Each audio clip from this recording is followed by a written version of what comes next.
اعوذ باللہ من الشیطان الرجیم بسم اللہ الرحمن الرحیم۔ شروع کرتا ہوں میں اللہ کے پاک نام سے جو بڑا مہربان اور نہایت رحم والا ہے۔ السلام علیکم ورحمۃ اللہ وبرکاتہ۔ قارون کے خزانے کے بارے میں آپ نے تاریخی حکایات اور محاورے تو سنے ہوں گے۔ یہ وہی شخص تھا جس کا ذکر اللہ تعالیٰ نے قرآن مجید میں نشان عبرت کے طور پر کیا ہے۔ قارون کا واقعہ اسرائیلی اور اسلامی دونوں طرح کی روایتوں میں ملتا ہے۔ یہ بنی اسرائیل کا وہی امیر ترین انسان تھا جس کی خزانوں کی کنجیاں 300 اونٹوں اور خچروں پر لدی جاتی تھی، اور ہر کنجی چمڑے کی ہوتی تھی جو ایک خزانے کی چابی تھی۔ انسانی تاریخ میں شاید قارون سے زیادہ دولت کسی کے پاس نہیں تھی۔ قارون حضرت موسیٰ علیہ السلام کے چچا یاسور کا بیٹا تھا۔ وہ نہایت خوبصورت آدمی تھا۔ یہی وجہ تھی کہ بنی اسرائیل کے لوگ اس کو منور کہا کرتے تھے۔ قارون جوانی میں اپنی قوم میں سے ایک اچھے اخلاق کا اور نیک لوگوں میں شمار کیا جاتا تھا، اور تورات کا عالم دین بھی تھا۔ کیونکہ اس کی پرورش موسیٰ علیہ السلام کے سائے میں ہوئی تھی، اس لیے وہ کتاب کا علم بھی رکھتا تھا اور خوبصورت آواز کا مالک تھا۔ وہ تورات کی خوبصورت انداز میں تلاوت کیا کرتا تھا۔ یہی وجہ تھی کہ لوگ اس کی بہت عزت کیا کرتے تھے۔ قارون شروع میں حضرت موسیٰ علیہ السلام پر ایمان لے آیا، اور جب بنی اسرائیل کو قبطیوں کی غلامی سے آزادی ملی تو وہ مصر کو چھوڑ کر مود کی طرف ہجرت کر گئے۔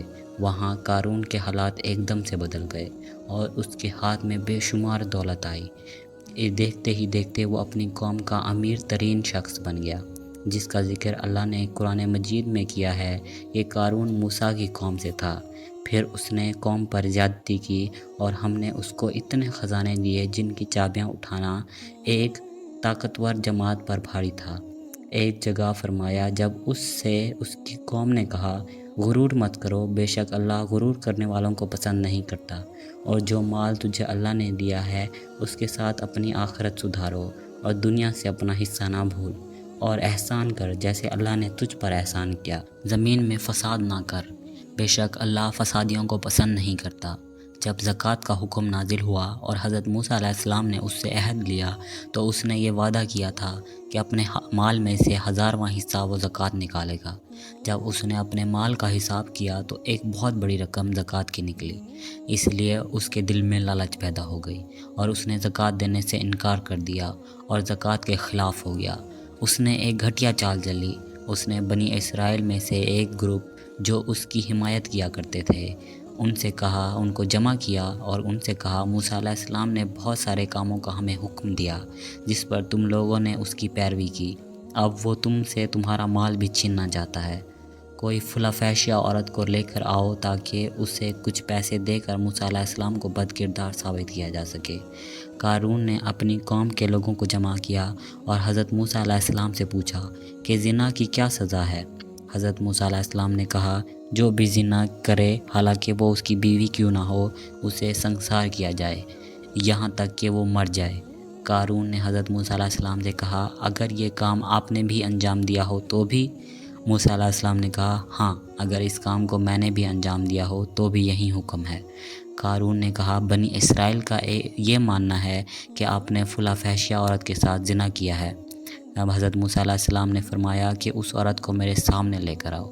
لہٰذا وہ عورت کو لے کر آئے تو آپ نے فرمایا، اے عورت، اس اللہ کی قسم جس نے بنی اسرائیل کے لیے دریا کو پھاڑ دیا اور دریا پار کروا کر فرعون سے نجات دی، سچ کہے کہ کیا واقعہ ہے؟ حضرت موسیٰ علیہ السلام کے جلال سے عورت سہم کر کانپنے لگی اور اس نے سب کے سامنے صاف صاف کہہ دیا، اے اللہ کے نبی، مجھے قارون نے بہت ساری دولت دے کر آپ پر بہتان لگانے کو بولا تھا۔ اس وقت حضرت موسیٰ علیہ السلام زمین پر سجدہ شکر میں گر پڑے اور سجدے میں آپ نے یہ دعا مانگی، یا اللہ، قارون پر اپنا عذاب نازل کر دے۔ لہٰذا وہ تمام لوگ جو قارون کے ساتھ تھے وہ اس کو چھوڑ کر چلے گئے۔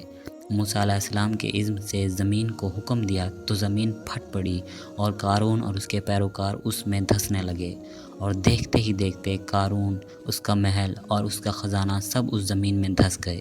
جب یہ زمین میں نابود ہو گئے تو زمین دوبارہ بند ہو گئی۔ قارون کی اس دولت کے متعلق بہت سی تاریخی حکایات نکل کر آئی ہیں۔